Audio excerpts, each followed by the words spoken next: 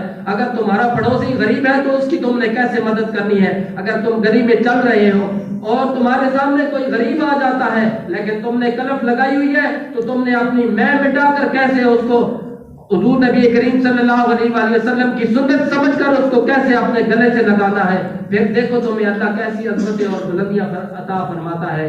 تو سامعین ذی احتشام یہ قرآن کریم سے گھروں میں پڑھنے کے لیے اور رکھنے کے لیے ثواب اس کا بہت ہے. اللہ تعالیٰ نے یہ بھی اس میں برکت رکھی ہے.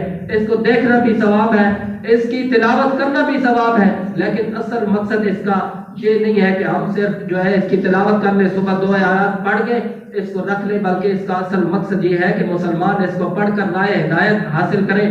آج کفار قرآن پڑھ کے اس میں سے اپنی زندگی کہاں سے کہاں وہ لے گئے ہیں. ان کی عادات آپ دیکھیں ان کے اندر سب کے سب اسلام کی نشانیاں پائی جاتی ہیں, لیکن مسلمان نماز سب سے زیادہ ہم پڑھتے ہیں, حج روزے زکات سب ہمارے ملک میں, تسبیح سب سے زیادہ ہمارے ملک میں ہمارے ہاتھ میں ہے, لیکن ہمارے اندر ایمانداری ختم ہو چکی ہے, ہمارے اندر احساس انسانیت ختم ہو چکا ہے. کہیں دیکھا ہو آپ نے کسی ملک میں دوسرے کفار کے ملک میں کوئی کسی کو ایک تھیلا دیا ہو اور اس نے 50 بندوں کو سامنے کھڑا کیا ہو کہ میرا فوٹو بناؤ کہ حاجی صاحب کسی کو تھیلا دے رہے ہیں؟